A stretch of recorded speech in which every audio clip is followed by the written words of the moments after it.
नमस्कार। कहानी घर में आपका स्वागत है। आज आप सुनेंगे हरिशंकर परसाई का लिखा व्यंग घुटन के 15 मिनट। एक सरकारी दफ्तर में हम लोग एक काम से गए थे, संसद सदस्य तिवारी जी और मैं। दफ्तर में फैलते फैलते ये खबर बड़े साहब के कानों तक पहुंच गई होगी कि कोई संसद सदस्य अहाते में आए हैं। साहब ने साहबी का हिदायतनामा खोलकर देखा होगा कि अगर संसद सदस्य दफ्तर में आए तो क्या करना है। जवाब मिला होगा उसे चाय पिलाना। फिर देखा होगा अगर उसके साथ कोई और आदमी भी हो तो उसके साथ क्या करना है। जवाब मिला होगा उसे भी चाय पिला देना। साहब ने हिदायतनामा बंद करके बड़े बाबू से कहा होगा, तिवारी जी का काम खत्म हो जाए तो उन लोगों को चाय पीने को यहां लेते आना। काम खत्म होने पर बड़े बाबू ने कहा, साहब के साथ चाय पी लीजिए। साहबों के साथ औपचारिक चाय पीने के अनुभव मुझे हैं। उन्हें याद करके मैं कुछ घबराया, मगर सोचा यह अनुभव सुखदायक भी तो हो सकता है। हम दोनों साहब के कमरे में घुसे। एक निहायत बनावटी मुस्कान फैली साहब के चेहरे पर। यह मुस्कान सरकार खास तौर से अपने कूटनीतिज्ञों और अफसरों के लिए बनवाती है। पब्लिक सेक्टर में इसका कारखाना है। प्राइवेट सेक्टर के कारखाने में बनी मुस्कान व्यापारियों के चेहरे पर होती है। इसे नकली मूछ की तरह फौरन पहन लिया जाता है। जब जुल्फिकार अली भुट्टो के साथ मुस्कुराते सरदार स्वर्ण सिंह की तस्वीर देखता तो चकित रह जाता। भारत पाक युद्ध, भयंकर दुश्मनी, मगर मुस्कान ये ऊंची क्वालिटी की बनी हुई है। साहब मुस्कुरा चुके तो तीनों के मन में समस्या पैदा हुई कि अब क्या किया जाए। चाय तो टेबल पर है नहीं, चपरासी लेने गया होगा। हमने सोचा इन्होंने बुलाया है तो निभाने की सारी जिम्मेदारी भी इनकी, और वे समझे थे कि निभाने की जिम्मेदारी हम ले लेंगे। कुछ सेकंड इस दुविधा में कटे। इतने में साहब समझ गए कि उन्हीं को निभाना है, तो बोले, सुनाइए तिवारी जी, दिल्ली के क्या हाल हैं। यह इतना व्यापक सवाल था कि इसका जवाब सिवा इसके क्या हो सकता था कि सब ठीक है। तिवारी जी जानते थे कि दिल्ली पर अगर बम बरस जाएं तो भी इन्हें मतलब नहीं। एक थका सा जवाब उन्होंने दे दिया, सब ठीक है। साहब को जवाब माकूल लगा। फिर मुझसे पूछा, सुनाइए परसाई जी, साहित्य में कैसा चल रहा है। मैंने भी कहा सब ठीक चल रहा है।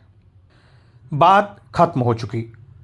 सरकारी अफसर हैं, राजनीति की बात तो कर नहीं सकते, और साहित्य से कोई सरोकार नहीं। हम तीनों की नज़र दरवाजे पर है। हम तीनों चपरासी की राह देख रहे हैं, मगर चपरासी हम तीनों का दुश्मन है। वो आ ही नहीं रहा। पता नहीं कितनी दूर चाय लेने गया है। साहब अपनी कुर्सी पर हैं। जब उन्हें लगता है कि वे बड़े आदमी हैं तो वे सीधे तन कर बैठ जाते हैं, मगर जब तिवारी जी अपनी छड़ी की मूठ पर हाथ रखते हैं तो साहब को एहसास होता है कि सामने तो संसद सदस्य बैठा है, और वे टेबल पर झुक जाते हैं। मैं ये कवायद बड़ी दिलचस्पी से देख रहा हूं। साहब तने। इसी वक्त तिवारी जी ने छड़ी की मूठ पर हाथ फेरा। साहब ढीले हुए। साहब का ध्यान छड़ी पर है। वे शायद अब छड़ी को ही संसद सदस्य समझने लगे हैं। मैंने अब पेपरवेट उठा लिया है और उससे जी बहला रहा हूं। तिवारी जी ने छड़ी की मूठ पर लगातार हाथ फेरना शुरू कर दिया है। साहब को तनने का मौका ही नहीं मिल रहा है। साहब ने आखिर एक पिन उठा ली है और उससे नाखून के मैल को साफ करने लगे हैं। मेरी बड़ी इच्छा हो रही है कि पिन से दांत खोदूं। इससे दूसरा काम तो होता नहीं। मैं पेपरवेट रख देता हूं और एक पिन उठा लेता हूं। पिन से मैं दांतों का मैल साफ करने लगता हूं। हम तीनों दरवाजे की तरफ देखते हैं, फिर एक दूसरे की तरफ बड़े दीन नयनों से देखते हैं। हम तीनों को चपरासी मार रहा है और हम कुछ नहीं कर सकते। अत्यंत दीन भाव से साहब तिवारी जी से पूछते हैं, और सुनाइए तिवारी जी, दिल्ली के क्या हाल है? तिवारी जी कहते हैं, सब ठीक ही है। फिर साहब मुझसे पूछते हैं, सुनाइए परसाई जी, साहित्य में कैसा चल रहा है? मैं कहता हूं, ठीक ही चल रहा है, कहीं कुछ जुड़ नहीं रहा है। वे और हम दो पहाड़ियों पर इतनी दूर हैं कि कोई पुल हमें जोड़ ही नहीं सकता। हम तीनों कगार पर खड़े हैं, नीचे गहरी खाई है, मगर एक दूसरे की आवाज सुनाई भी नहीं देती। साहब को अचानक घंटी की याद आती है। घंटी हर साहब की नसों के तनाव को दूर करने के लिए होती है। उन्होंने घंटी बजाई और एक चपरासी हाजिर हो गया। साहब ने कहा, चाय अभी तक नहीं आई? चपरासी ने कहा, गया है साहब लेने, इधर के होटल में दूध खत्म हो गया था। मारा होटल वाले ने, दूध खलास किए बैठा है। पता नहीं चपरासी कितनी दूर गया है, अब क्या करें? साहब ने अब पेंसिल उठा ली है। वे उसे गाल पर रगड़ते हैं। मेरे दांत अब साफ हो चुके हैं, पिन को उठा नहीं सकता। मैं टेबल पर तबला बजाने लगता हूं। साहब बहुत संकट में हैं। वो ये जानते हैं कि पास के होटल का दूध खत्म हो गया है तो चाय पीने को बुलाते ही नहीं। हम भी घोर संकट में हैं। इन्होंने पहले चाय बुलाकर फिर हमें क्यों नहीं बुलाया?